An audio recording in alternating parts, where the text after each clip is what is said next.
Hello there, and a warm welcome to all of you tuning in for the third event of our Forestry Speed Dating series on forest carbon markets, with again some very exciting innovations. I'm your moderator, Sibe Bries from the European Forest Institute's Bioregions Facility, and I'm thrilled to moderate today's Forestry Speed Dating. The Bioregions Facility Forestry Speed Dating series serves as an engaging platform designed to spotlight innovative bioeconomy solutions.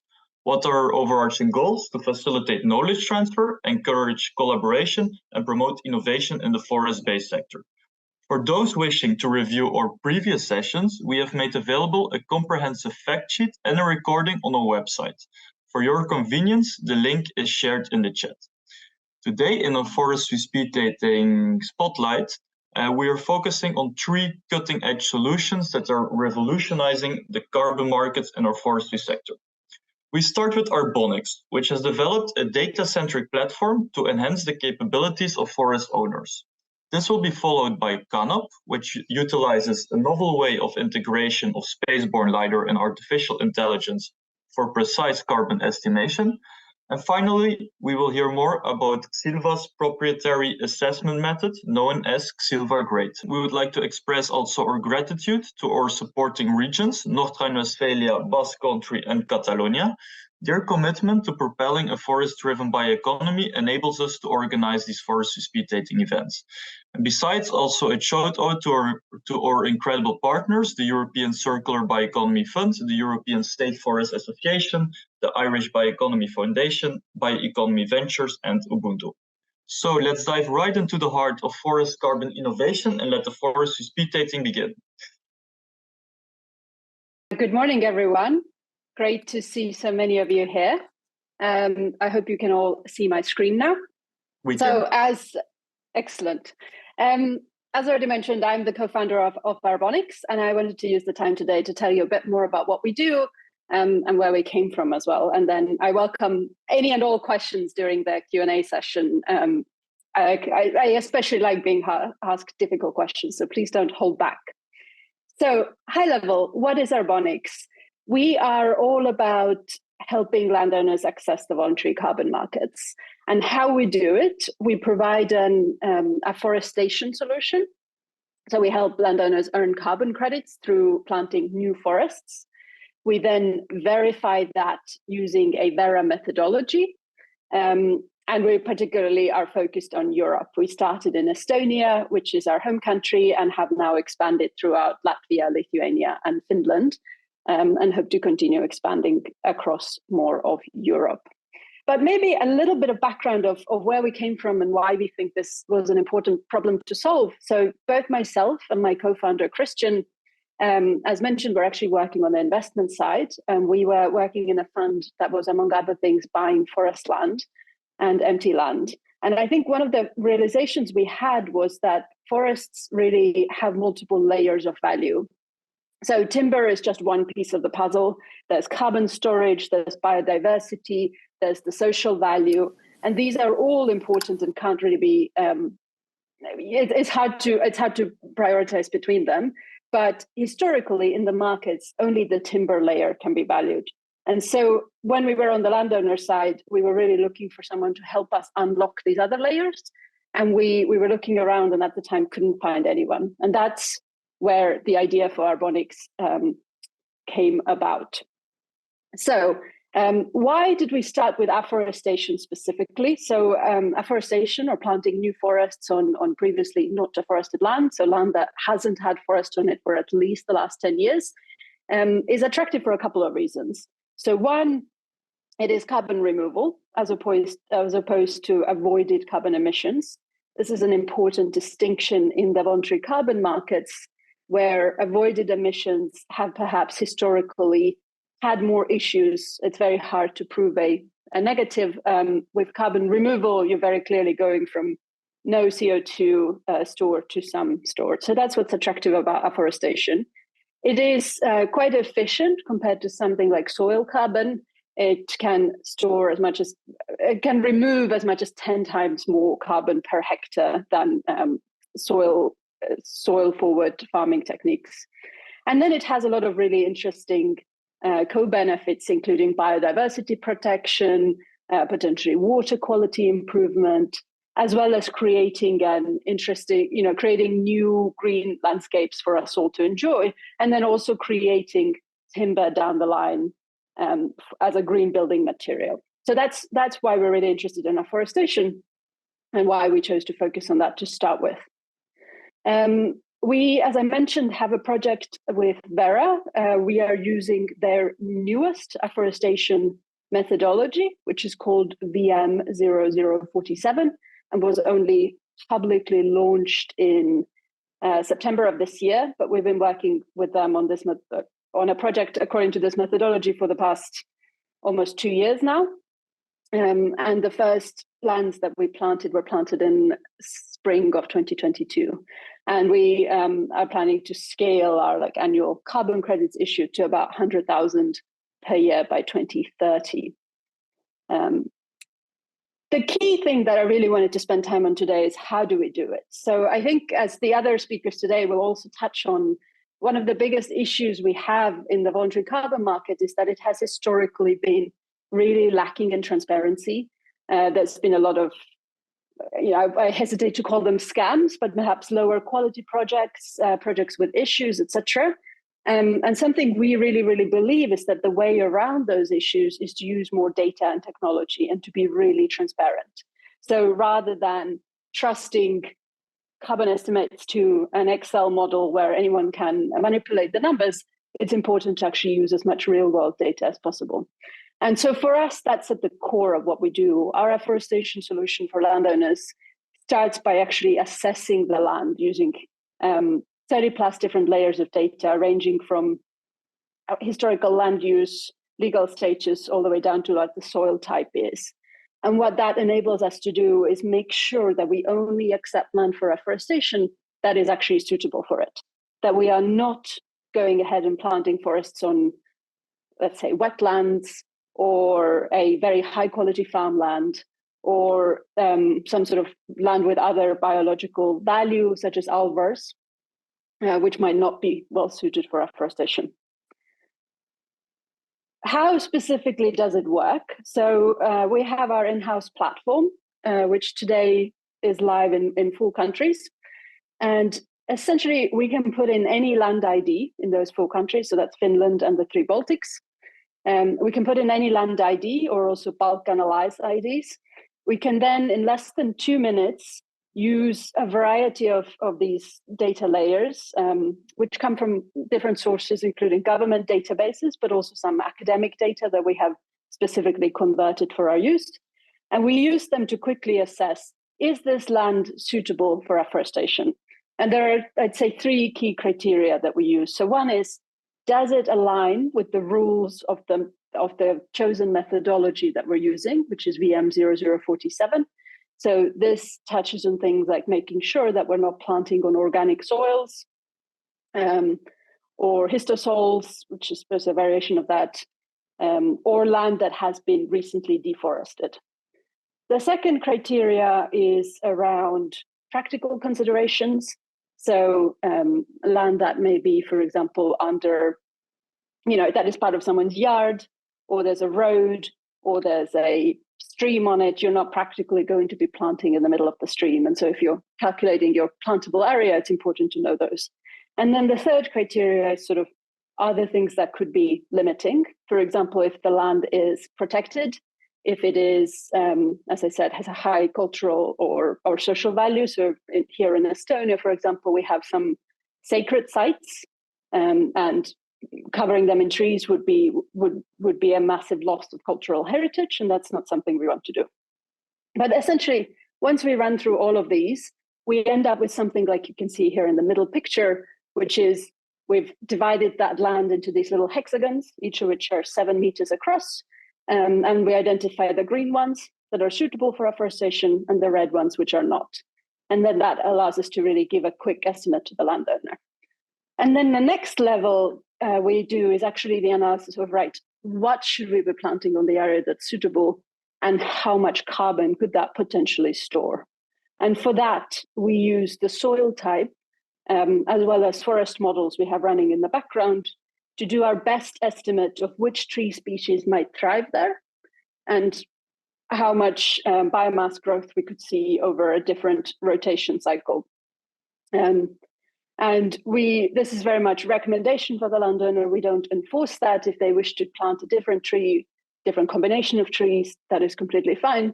But we find that our landowners really enjoy getting this very detailed look, where sometimes you can see part of the land says, okay, this is a very good area for birch. And then right next to it, actually, you have a very good area for pine, for example. So this whole process takes, as I said, about 2 minutes. We generate a report for the landowner, and they are then able to use that as a basis for their afforestation activities.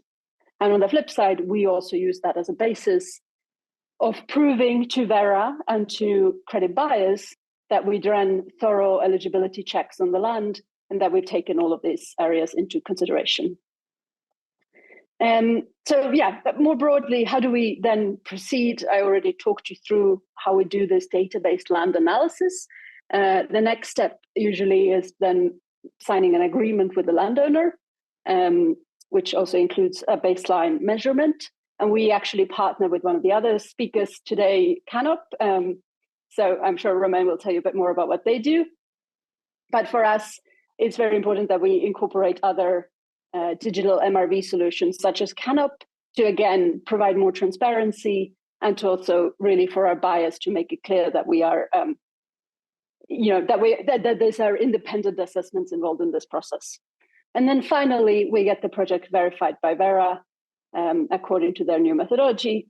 We provide them with all of the digital data. We also do at least one in-person visit to each parcel during that initial period of planting, which provides, again, more certainty, and also is a really interesting way for us to gather data and feed it back into the model of what we see in the real world. Today, as I mentioned, we are live in 4 countries.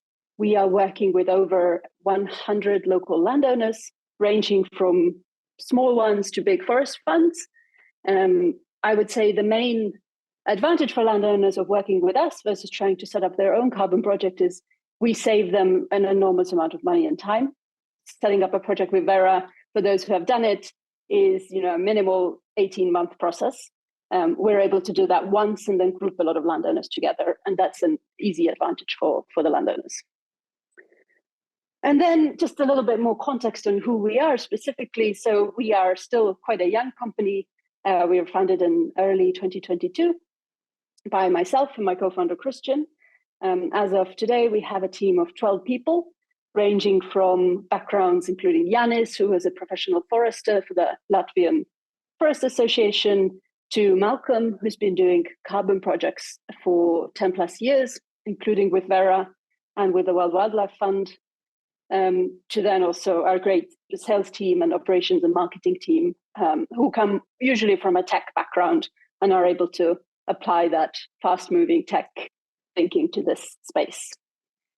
We are backed by venture capital, specifically Plural Platform, a venture firm founded by Taavet Hinrikus. He's an Estonian entrepreneur who was the founder of TransferWise. And we've also developed a partnership with Swedbank across the Baltics to help unlock funding for landowners for the initial planting, which we think is a key blocker for some smaller landowners. So Swedbank provides them with loans for the initial planting cost at a favorable terms, provided that they can get the green light from us that the land is actually suitable for afforestation and can be included in a carbon project.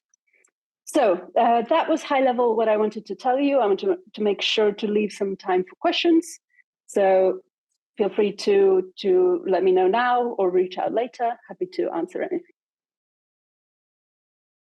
So hello everyone, I'm very happy to be with you today and to talk about Kanop, what we're doing at Kanop, why we're doing it. So I'm Romain, I'm the co-founder and CEO at Kanop. And feel free, of course, to ask me any questions after the presentation. I'll be very happy to answer any questions. So in short, what is our mission at Kanop? Our mission at Kanop is to empower nature-based project development with data. And it's interesting to look at how it's working today. How today do we monitor and measure the impact of nature-based solutions? It's, as we have experience over the past quarters, we're in a tricky situation. Like we realize today that many projects do not deliver the impact they're supposed to deliver. And that is a problem we want to solve at Kanop. And what we do call this impact monitoring process is called in the industry MRV, measurement, reporting, verification. And today that process doesn't work as it should. It does not deliver accurate data, reliable data, frequent data, and that's particularly these problems that we try to address with Kanop. One of the reasons why it does not work as it's expected is because today, quite a lot of time, we rely on quite, old-fashioned, as I may say, approach to measure the impact of projects. So it relies a lot on in-field measurement, extensive campaign, quite expensive, time-consuming.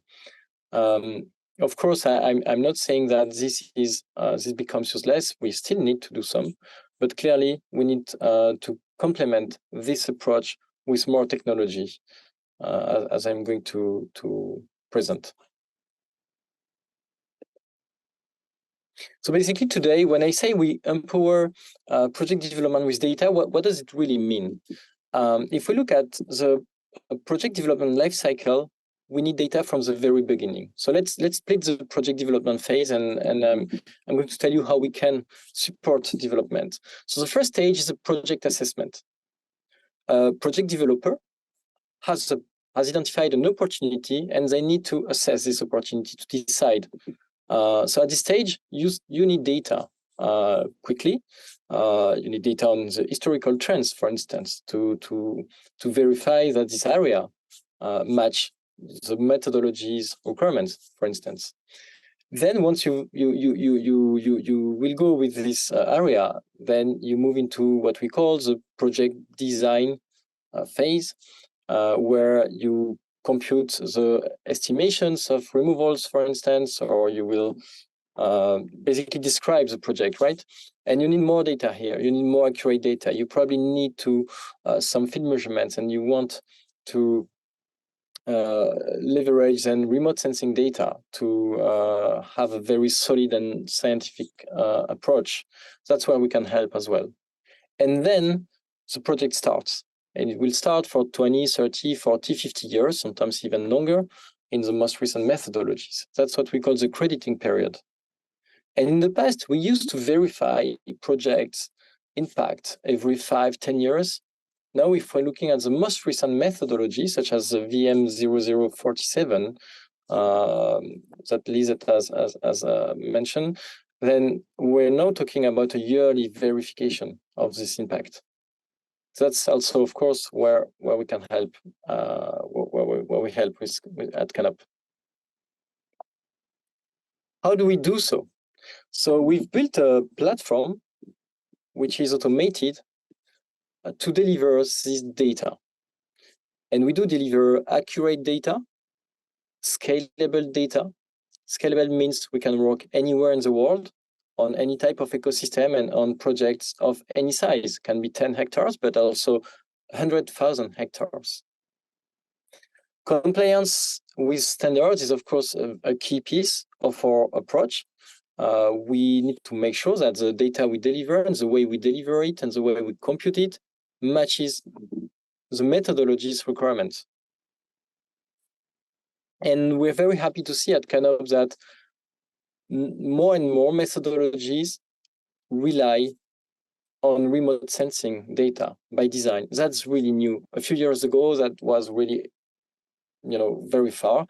And now with this new Vera methodology, for the first time, we have a methodology that by design relies on remote sensing, which is great for transparency and impact measurement.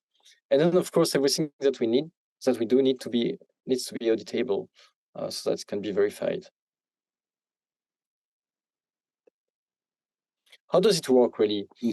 What we need usually from our customers. So our customers are project developers, but also consultancies or investors. We need metadata, which means the polygons of the area of interest and the date that we need to look at the data. And then once we have that, we fetch all the satellite imagery that we need to compute the metrics. So we use optical data, we use radar data, we use LiDAR, spatial LiDAR data. We use 25 images on average per calendar year. And all of those images, it goes through our proprietary AI models, and we deliver data in 24 hours on a web platform, but also on an API, so that developers having a more scalable approach can retrieve the data in a scalable way automatically. I'm showing here some screenshots of the platform. We try to make something quite complex in terms of retrieval of satellite imagery, pre-processing, moving them through AI models, and then computing the final metrics. We try to make it very simple. So we've built an interface where you can create your projects in a few clicks, really. And you can configure your projects in a few clicks. By configuring, I mean, what's, for instance, the forest cover definition you want us to use? Do you want us to use the FIO to compute your forest cover? Or do you want to use a specific definition, which maybe is one of the country you're in? You can also set up different allometric relations. And then requesting data is done in 2 clicks, really. You just select the data product that you need, and then the date. And you just have to wait a day or 2 maximum to get the data. And you get the data in different formats, maps, charts, table.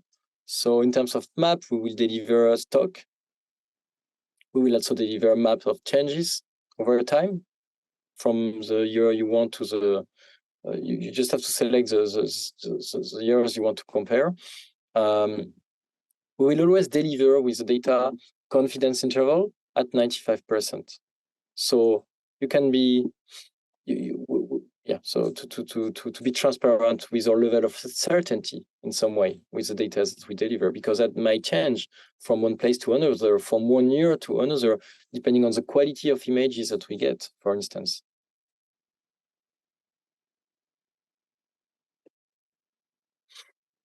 We have 2 main data products which serve different use cases. We have one data product which is more used by our clients on feasibility studies because it's cheaper and it's simpler. That's a screening product which delivers forest cover, above ground biomass, below ground biomass, carbon, CO2 equivalent, and also a forest diversity index to measure the species diversity within a project. We do deliver this data product at 25 meters, and it's quite simple. It's fast. And then when it comes to measuring the impact, you need a more solid product. And that's where the standard MRV product comes in. To the indicators that we already deliver with screening, we also add tree height and canopy height as additional indicators. And a very important piece, this is recalibration with field measurements. To deliver us data, it's done in 2 steps at Kanop. The first step is by leveraging the global models that we have and that we have trained with data from hundreds, thousands of square kilometers around the world. That's what we call the global model, and the screening product is just the output of this global model. Now, with the standard MRV product, we can recalibrate. It means that you will provide on the Kanop platform field measurements, sample plots. Can be 10 sample plots, 100 sample plots. What we need from you is geolocated sample plots with accurate data such as above ground biomass density within that area. And we will use your field measurements to recalibrate our global model to your very specific project. And that enables, of course, to improve the accuracy of the output and to provide more trust. with the data that we deliver. So that's very important. That's a very important piece of the standard MRV, and also we provide uncertainty information with the confidence interval at 95%. Also, this data product is available at 10 meters or 25 meters, depending on your need, of course. Yeah.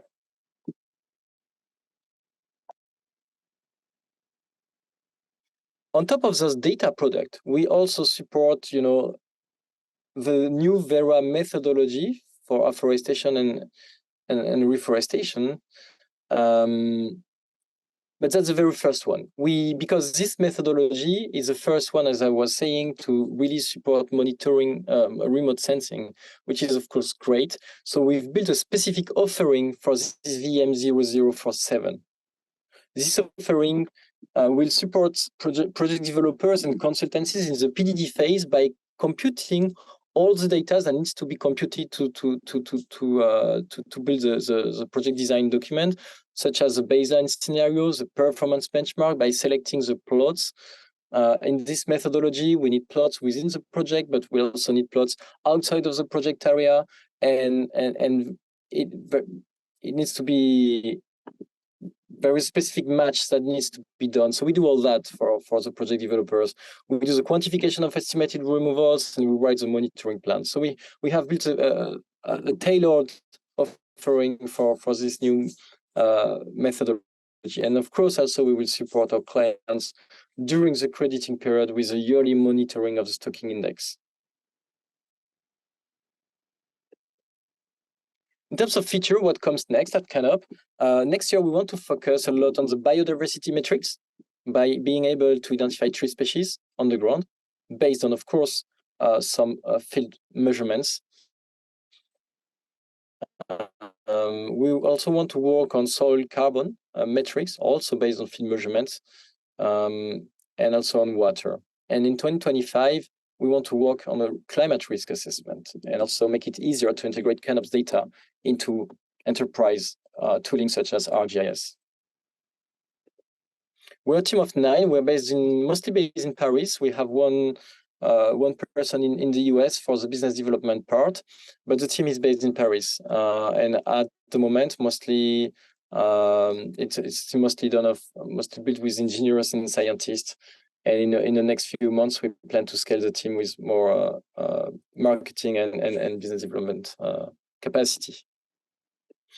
We've built a strong expertise around us through our advisory board, but also with incubators in Europe, but also worldwide, where we have strong links with Google at the moment, and also with ESA and CNES. And yeah, that's probably what I wanted to say to you today. If I sum up why we got into this with my co-founder, is because we want the natural ecosystems to be more valued, really. And if we want them to be more valued, more protected, then we need to clearly communicate on the impact that those ecosystems have.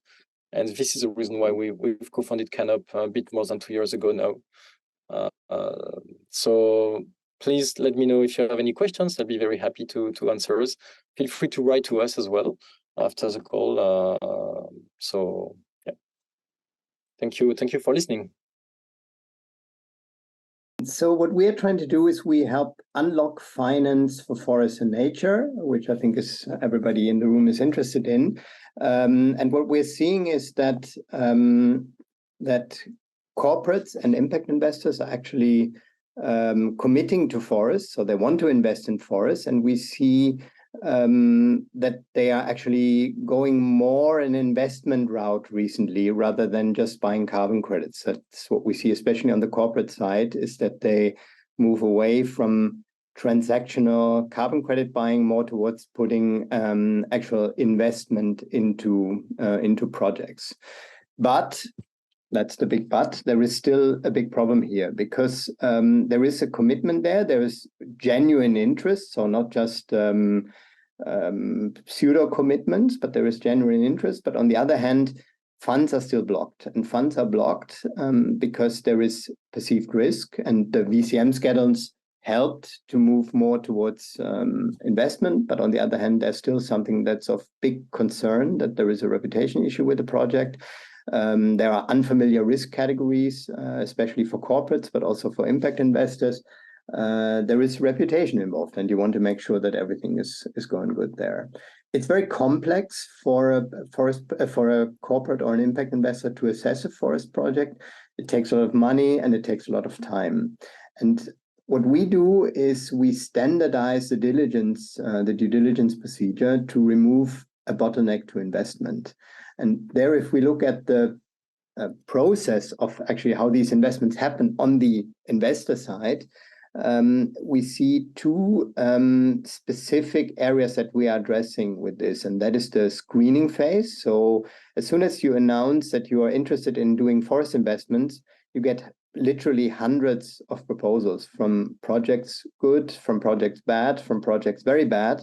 But it's very hard for you, if you're not a forester, to understand. And the second piece is the grading, or is the sort of the in-depth understanding that has to be done, and that is something that we've seen in our previous lives as investors and as foresters, that it's very, very key to get an early, broad understanding of what's happening before you go into actual due diligence, where you try to look at land title and very detailed legal pieces. Get a first overview, and then decide on which projects to take to actual full due diligence. And that's what we built a methodology for, and it's called Xilva Grade, that helps specifically in those two steps for forest project investors to take those first steps right and then decide for the right projects. And I hand over to Jamie to take you through the details of Xilva Grade and what it does. Yeah, thank you. Thank you, Tim. Can you hear me? We're good? Loud and clear. Okay, so how this basically works is any of you who have been in the forest sector, nature-based sector for the last 20, 30 years have seen an increment of the technology that can be applied. Our previous presenters, trying to empower and facilitate landowners and project developers with great tech. But there's certification, there's auditors running around the world, there's citizen science, there's a plethora of information, government level, local level, more granular, less granular, about forests. There's a lot of scrutiny and a lot of eyes on forests. What we're basing the theory of our system here is that actually we all have access to those data sources, and if we're able to build a process where we can actually pull that data, understand that data, cross-reference that data, so check one source against another, to try to get to a resolution of truth about what's happening in those forests. That actually gives us a very good view of and an understanding of that forest resources and investment potential. So that's all of that data is then pulled into our system through a series of APIs, through access routes, through some of these are public access, some of it is paid services, and that's all pulled, curated and fused, cross-referenced and analyzed to create this initial screening where we can apply AI to some of that. Surprisingly good results coming out of using some AI on the early stage screening to understand forest projects and what they have to offer, specifically comparing the investors' criteria to draft PDDs, for example, a very good area for AI to assist and speed up the process. And then also to transition that across into far more in-depth due diligence, where we go into many other areas. And then output. So this is how the process works. Data pooling, analysis, cross-referencing, and then creating an output for the investor and the capital provider to understand, and importantly, for them to be able to compare projects against projects. If you have 15 projects, you want to quickly visually understand them, but you also want to go into the depths, and we provide both of those levels, the high-level visual understanding of projects' strengths and weaknesses, but also in-depth areas, which I'll go into now.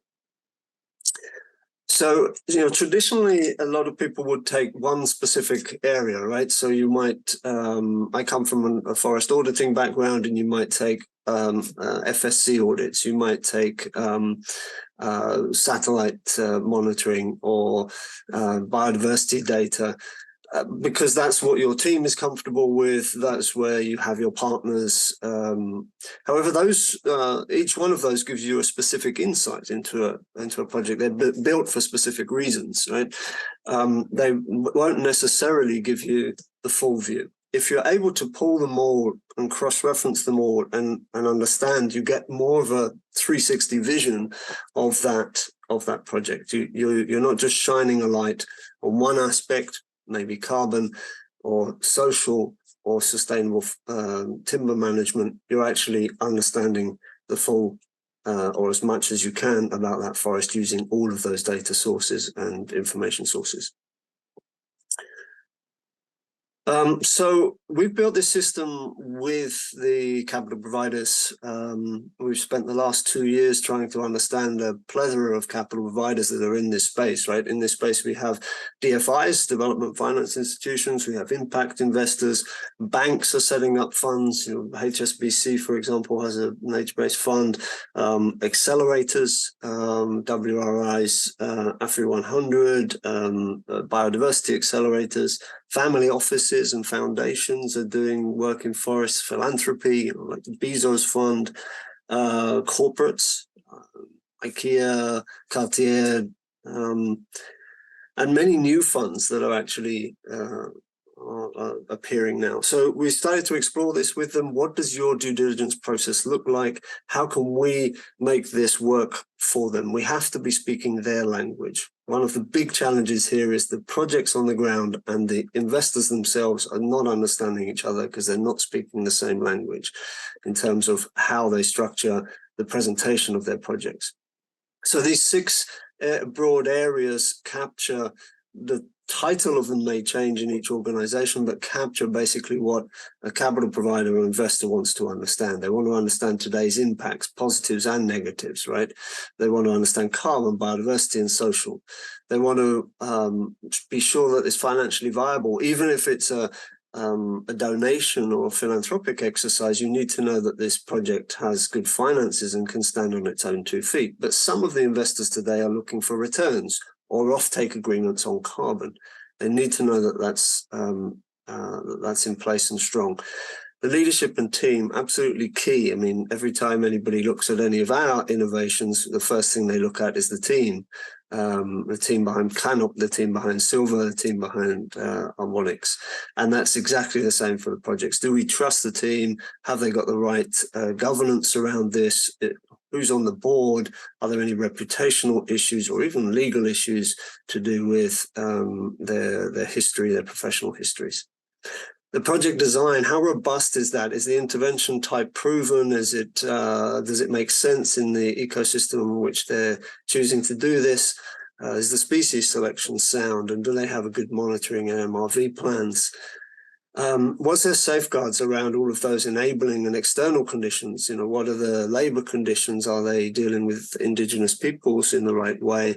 And how are they avoiding collateral damage? And then lastly, the growth potential. Many of the investment coming into this space is looking for an uptick in terms of, okay, I'll invest today, but I'd like to see this move to more hectares, more trees planted, more carbon.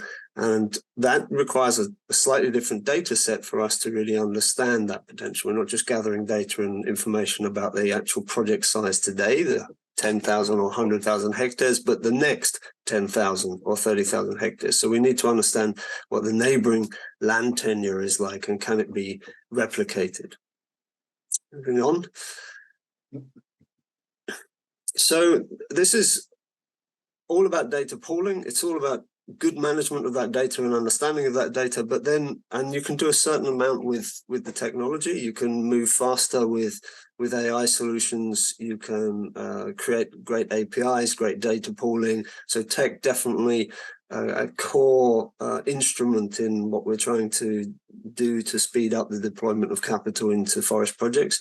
But also expertise is absolutely key. You have to add that level of understanding about forest management issues, about landscape governance, about free prior informed consent, and that on-the-ground understanding of not just a sort of ivory tower perspective of forest, but actually the on-the-ground understanding of the challenges that the landowners are actually facing.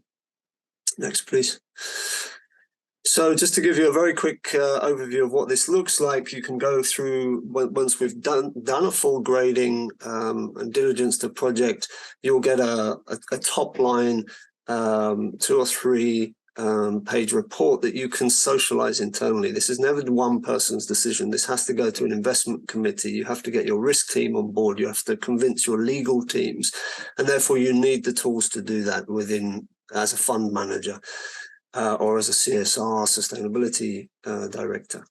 So each of the tools have to explain the project, the top line challenges and strengths of the projects, specifically then going into, you know, which are the areas that are a deal breaker here. So what are the red flags, and how is the project developer going to deal with risks? There's always a risk with any land-based project, any investment type, but what's the mitigation strategy? And we very much differentiate between red flags, so that yellow area on that spider diagram is a red flag saying, in this case, the project doesn't have much of a growth potential. And if that investor is looking to invest in that because of its potential growth, it becomes a red flag. You may have other red flags around corruption issues that have been unearthed during the due diligence process, or their carbon model is very shaky. And we translate that into reputational risk. Why reputational risk? The large majority of actors in this space, whilst there's a financial motivation, they're doing it for reputational reasons. They're doing it because they want to be doing something good in the world. They don't have to invest here. They can invest in real estate or oil and gas. Many of them have several funds where they're investing across several other areas. So they're doing this for reasons that are often emotional and not just tactical and financial. So we need to highlight what those challenges are. And to be frank, those challenges are often social ones on the ground, where they may have their carbon calculations perfect, but there's social conflict that would create a very unstable project. And then we offer our recommendations. That's the sort of where the expertise side comes in, about how to move forward with engaging that project. So this isn't just a perspective for the financial side, it also then provides information to the project developers themselves. They learn how to speak the language of the investors, and they learn what weaknesses they are showing to the investors that they should be improving. What risks are they exposing to the investors that they could be improving? That then becomes a dialogue at last. Very, very rarely is it a dialogue. Normally it's very focused towards the capital provider's needs, and if you don't fit, you're out. However, if we can get to that dialogue stage, then the forest projects can actually adapt their model, and the investors can help them by investing in those changes. Next, please. I'll take over here. I think that's what we said. So just a very simple summary of what we're doing here to present this. We put it in a data room that is accessible for the project and for the investor to create that common transparency, yeah, just make it accessible, make things visible to everybody. Maybe one interesting one is the actual numbers. We've carried this out 84 times. We've carried out 84 assessments with Xilva Grade, and a relatively low number of projects fully passed. So that's maybe also something to keep in mind, that this is actually leads to situations where, for a variety of reasons, sometimes it's just not ready, not enough data, etc. But where things come to this. Maybe as a summary, what are we doing with this? The idea of this is not to be nitpicky and kill projects. The idea for this is to make forests investable as an asset class. And only if we provide that full picture of impact, return, and risk in this asset class, only then will it become investable. And that's what we're here to do, to make forests investable and help create more forests than the world has ever seen. That's our mission. Yeah, happy to answer any questions, and hopefully we'll get people to invest with confidence in forests. Thank you very much.